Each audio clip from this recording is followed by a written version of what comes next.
The Roland TR-808 Rhythm Composer was one of the first programmable drum machines.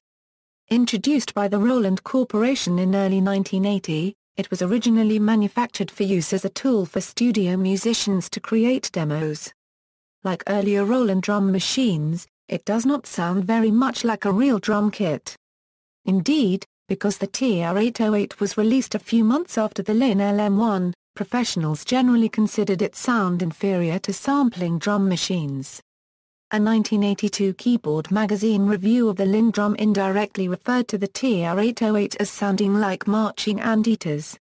However, the TR-808 cost $1,195 upon its release, which was considerably more affordable than the $5,000 LM-1. Drum machines in general became an integral part of hip-hop music as a cheap and simple way of producing a drum sound. The Roland TR-808 held specific appeal because of the ability of its bass drum sound to produce extremely low-frequency sounds. It also featured various unique artificial percussion sounds that characterized the TR-808, a deep bass kick drum, tinny handclap sounds, the ticky snare, the tishy hi-hats and a spacey cowbell. The Roland TR-808 would eventually be used on more hit records than any other drum machine, and has thus attained an iconic status within the music industry. The machine's successor was the Roland TR-909. Origins: Roland credits the design of the TR-808 to two of its employees, Mr. Nakamura, who was responsible for the analog voice circuits, and Mr. Matsuoka, who developed the software. The Roland TR-808 was produced between 1980 and 1983 by the Roland Corporation, with approximately 12,000 units manufactured in that time. Immediately after its appearance it was rendered essentially obsolete by the superior sound and ability to sample of the Linn LM-1. However, the much cheaper price of the TR-808 and a distinctive sound made the drum machine popular among hip-hop artists several years after it ceased production.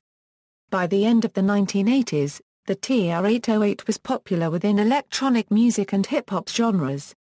As with many analog electronic musical instruments, a great deal of effort was put into sampling the sounds of the TR-808 for use in modern devices. However, some producers consider this unsatisfactory and unduly static and digital. Demand for the real 808 sound is so great that street prices for a used machine have remained close to what the cost of a new TR-808 was upon its initial release in 1980 when adjusted for inflation.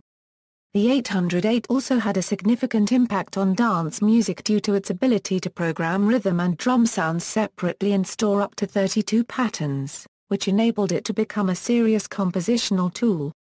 The kick drum of the 808 is little more than a bridged T-network sine oscillator, a low-pass filter and a VCA. The output works continuously and that makes it possible to produce an overdue of the same signal even after 32 steps in a medium tempo. The kick is a triggered CV gate pulse that is added into the audio signal. The typical flattening of the decay directly after the attack is because of the audio design of the oscillator and appears like a compression.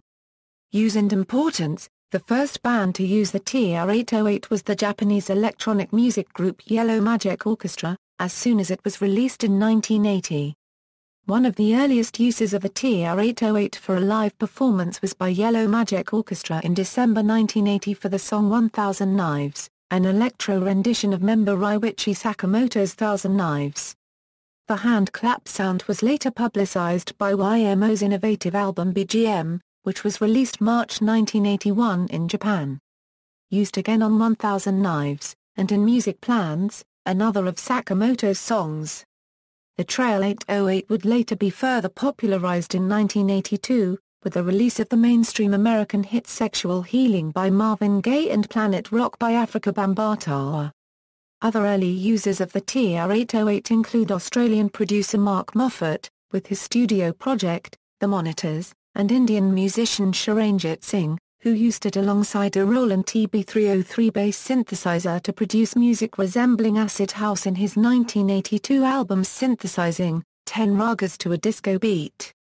A TR-808 was also David Byrne's sole accompaniment at the beginning of Stop Making Sense, prior to the gradual appearance of the rest of Talking Heads, although Byrne created the illusion that the sound came from he said, a tape I want to play, on a boombox he brought on stage.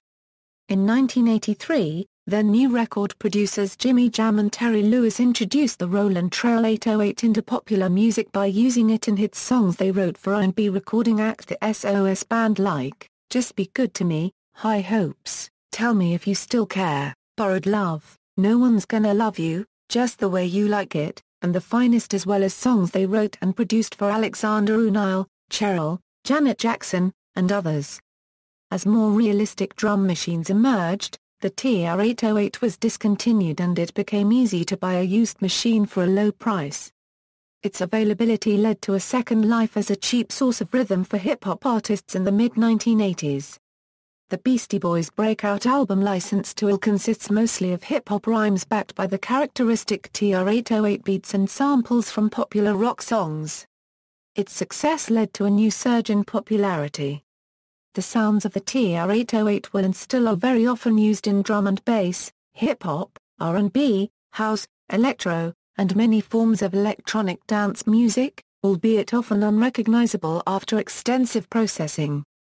The use of the 808 drum by Double Dutch on the 1985 track School Breakdown, and 2 Live Crew on its third album, As Nasty As They Wanna Be, established a foundation for sounds of Miami bass and southern rap.